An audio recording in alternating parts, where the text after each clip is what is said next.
এখানে গতকালকে ছিল নারী দিবস। তো বিভিন্ন টেকনিক্যাল কারণে আমরা পরের দিন পুরুষ দিবস বলে কিছু আছে নাকি? মানে পুরুষ দিবস করা লাগে না, কারণ মনে করা হয় যে পুরুষদের এই দিবসের দরকার নাই। তা আমি সেদিনই খুশি হব যেদিন আর এরকম একটা সময় আসবে যখন আলাদা করে নারী দিবস আর পালন করা লাগবে না।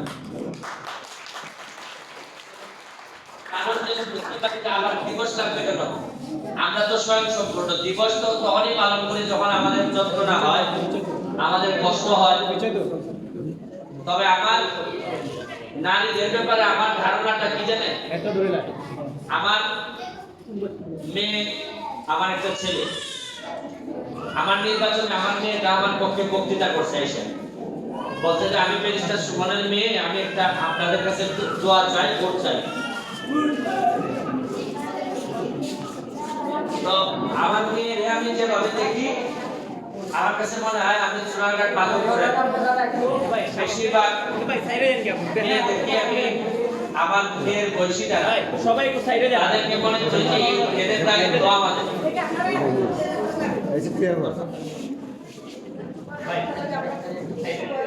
কিন্তু সাইড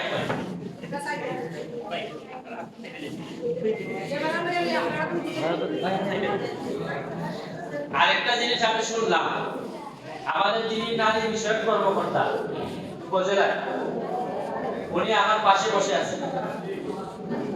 উনার নাকি ৩-৪টা উপজেলার দায়িত্বে। এর মানে হচ্ছে কি যে আমরা এখন পর্যন্ত পুরোপুরি একজন করে পাই না। তো ওনার সব উপজেলার দায়িত্ব পালন করতে হয়।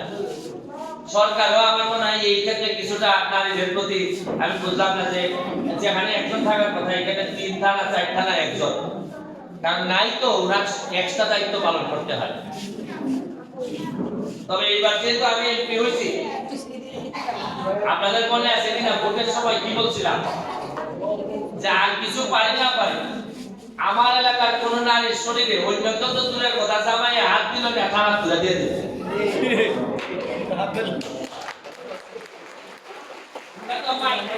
তোমরা তো মাই খাই খাই লেগে আটকালিস না কত আগে ওটা কিছু করে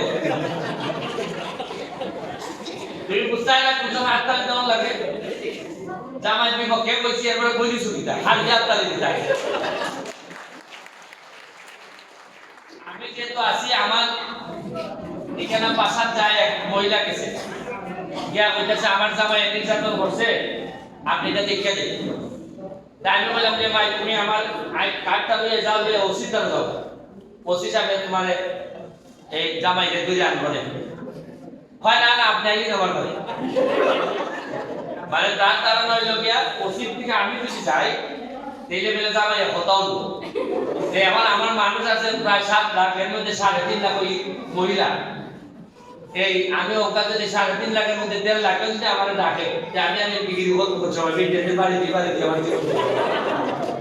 হ্যাঁ, এরপরে আবার দেখলাম নারী পুরুষের মধ্যে দেখলাম পুরুষ সংখ্যা কম, নারী একটু বেশি শোনার মনে হয় 5-10 হাজার বেশি আছে। এইটাই তো জানার লাগবে না আমরা অবস্থা। আমি আপনারা কইব নারীদের জন্য সবচেয়ে বড় দরকার যেটা, এটা হচ্ছে অর্থনৈতিক স্বাধীনতা। সে যে বক্তব্য রেখে গেছে, অর্থনৈতিক স্বাধীনতা ছাড়া আপনি কোনোভাবে দাঁড়াইতে পারবেন না। আপনার যদি আমার ইনকাম থাকে ভালো, শাশুড়িও আপনার একটু যত্ন আত্মি করবে, ননদ দেবর এরাও বলবে যে বাবির কাছে কিছু পয়সা করে আছে, লাগে না যে পয়সা করে। আর আপনাকে দেবো এর কাছ থেকে যদি নেওয়ার লাগে দেখা ইয়া বাবু সবাই যাওয়ালা নাস্তা খাওয়াই হইতো না, বলবো সার মধ্যে সিডি কম দিস। আমি ওই আমার বন্ধুর বউ, সে ভালো পয়সা করে দিতে করে আড়া দিনে দেখছি বোর সার্ভিস দেয়। সে তোমার বক্তব্য দেয় জামাই দেখলাম কে কে ভিডিও করতেছে, এর মানে কন্ট্রোল আছে। কারণ ওই বিয়ার থেকে শুরু করে এখন পর্যন্ত আমরা এইবারই জানছি যে কন্ট্রোল আছে পুরা। এরপরে এখানে আসুন আপনার মামি কাউন্সিলার, তাই যে জামাই দেখবা যে তুমি নয়া নয়া যারা প্রেম প্রেম করে এরা ওইভাবে থাকে না যেভাবে এরা তো একসাথে থাকে। এই নারী দিবসে দেখো না তোমার কি অবস্থা। আমি দেখলাম যে এই যে নারী যদি এই যে আজকাল কাউন্সিলর হন, যদি মিডিয়া কাউন্সিলর না হইতো তাহলে আমার মা মরে বাইরে না বাসে। আরে তুমিও তোমার পেতো না যে দেখছে যে বেটা তো কাউন্সিলর বউ বা অত মাত্রে বেটি যায় খালি ছাইয়া। এই জন্য আমি উদাহরণ দিই, এটা ইংলিশ বক্তব্য দিয়ে এত হইতাছে না। ইংলিশ শুদ্ধ হইলে না আমি কইলাম কইলা লাভ তো নাই। এসে বল আমার ওই সুনাগের ভাষায় বই আর প্রমাণ দেখাই যাইতে পারা নাকি কিলা কিলা জোড়া জোড়া বলে চলতা চলতে। আমি আপনারা কইব যারা নারী তারা দুইটা জিনিস লাগে। একটা জিনিস হলো বাবা, একটা মেয়ের জন্য তার বাবা হইল সবচেয়ে বড় আশ্রয়স্থল। আর আমি চাইতেছি এমপি হিসাবে আমার এলাকায় যারা নির্যাতিত হয় নারী শিশু তাদের জন্য বাবারও বর্তমানে আমি একজন গার্ডিয়ান হইতে চাই, যারা সবসময় আমার পাবে।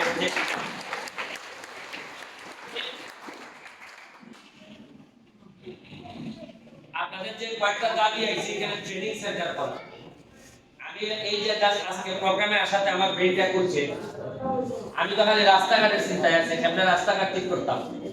আমি নারী বিষয়ক যিনি মন্ত্রী আছেন প্রতিমন্ত্রী, আমি তার সাথে দেখা করব। আমি ওনারে বলছি যে আমাদের চাহিদাগুলো দেন, দিলে আমি যদি ওনার সাথে দেখা করি, ওনার সাথে আমার ব্যক্তিগতভাবে ভালো সম্পর্ক।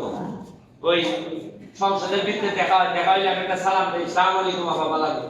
আপনি যদি কিছু কাজ চান দেন তাহলে সালাম আলাইকুম বলে কাগজটা ধরে দিন, তাহলে আমার মনে হয় কিছু না কিছু আনন্দেই পাবো। আর আমি যতদিন এমপি আছি ডরাইনি, আমি যতদিন এমপি আছি আর ডরাই না, ডরাইবার সময় শেষ বঙ্গবন্ধুর বাংলাদেশ। এখন যে কোনো লোক প্রস্তাব হইলে আইব আমার কাছে। এখানে আমাদের প্রশাসন আছে, আমাদের প্রশাসন অত্যন্ত আন্তরিক। এখন কিন্তু আগের মতো ইটা সময় নাই। আমরা যে লোকজন আছে ডাটা বিশাল, আপনারা নিজের মন থেকে শক্তিশালী হই, পড়াশোনাটা ঠিক মতো করুন। আর উদ্যোক্তা নির্মাণে আমি ঈদের পরে একটা উদ্যোক্তা মহাসমাবেশ করতাম যেতেছে। ওই যে একটি বলার মতো গল্প বাহার ভাই আছে, উনারে নিয়ে এসে আমি একটা মহাসমাবেশ করবো উদ্যোক্তাদের।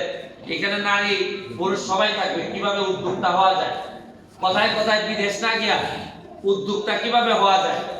আগামীকালকে আমাদের একটা মহাসমাবেশ বলতে পারেন আছে এই আমাদের হুজুরদের জন্য উলামা বলতে পারেন উলামা সমাবেশ, এটাতে আপনাদের দাওয়াত রইল। আর আপনাদের অনেক ক্ষেত্রে আমার কাছে অনেক বরাদ্দ আসতেছে। আপনারা নারী উদ্যোক্তারা, নারীরা এক জায়গায় হয় কি কি আমি করতে পারি আমাদের জানাবেন, আমি আপনাদের চেষ্টা করবো আপনাদের পাশে থাকার। তবে আপনারা জানো ধরে লিখছেন আমার দুইবার পর 12 কেজি ওজন হচ্ছে, আমারও আমার মাইসিডিউ নিয়ে বলা হবে। আমি 20 দিনের জন্য আমেরিকা যাইতেছি, 14 তারিখ যাইব আমেরিকা, আইবো আবার 5 তারিখ। আমার আম্মায় বলছেন যে বহুত কিছু ভিটামিন লই আইলো, ওইখানে আমেরিকা বইয়া খাই আসো, ঠিক করে আবার আইবা বাংলাদেশ। যাই হোক আপনারা আমার লেগে দোয়া করবা, আপনারা লেগে দোয়া করে যেতেছি। সোনারঘাট মাধবপুরে বিশেষ করে আমার জন্মস্থান সোনারঘাট, এখানের একটা মেয়ে ভালো করলে ভালো লাগে, একটা ছেলে ভালো করলে ভালো লাগে, মনে হয় যে আমার কিছু দায়িত্ব কমতাছে।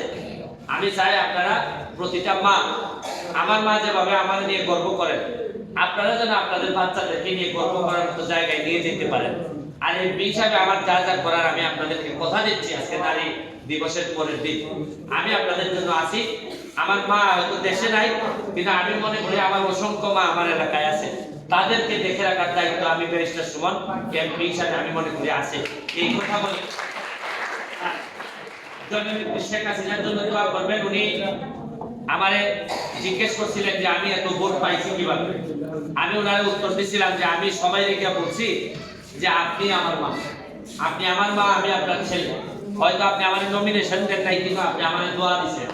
তারপর উনি আমার আদর করে দিলেন, দিয়ে বললেন যে তুমি পার্লামেন্টারিয়ান হওয়ার চেষ্টা করো, শেখ হাসিনার জন্য দোয়া করবেন। বঙ্গবন্ধুর প্রতি যারা মারা গেছেন, যারা এই দেশটারে চেষ্টা করছেন সামনের দিকে নিয়ে যেতে। আজকে যে ময়লা দেখতেছেন রাস্তায়, আজকে যে ময়লা দেখতেছেন মানুষের মনে, এই ময়লাগুলা হইছে আমাদের ভালো ভালো মানুষগুলারে হত্যা করা হয়েছে বুঝলেন। আজকে যে ফ্যামিলিতে বাপ নাই, সে যেভাবে বেড়ে ওঠে, পুরা বাংলাদেশটা ৭৫ সালের পর থেকে একেবারে বাপ মা নাই যেভাবে গড়ে উঠে ছেলে মেয়ে, এইভাবে পুরা দেশটা গড়ে উঠছে। তারপর আমাদের ভাগ্য ভালো, আমরা শেখ হাসিনারে পাইছি, জননেত্রী শেখ হাসিনা, মাননীয় প্রধানমন্ত্রীরে পাইছি। উনি যদি বেঁচে থাকেন আর কিছুদিন, দেখবেন একটা পরিবর্তনের একটা সিগন্যাল শুরু হয়েছে। আর আমরা যদি তারা সাহায্য করি, কেউ ঠেকাইতে পারবে না বঙ্গবন্ধু সোনার বাংলাদেশ হইতে। আমি আপনাদের জন্য দোয়া করে আজকের মতো বিদায় নিচ্ছি। জয় বাংলা, জয় বঙ্গবন্ধু।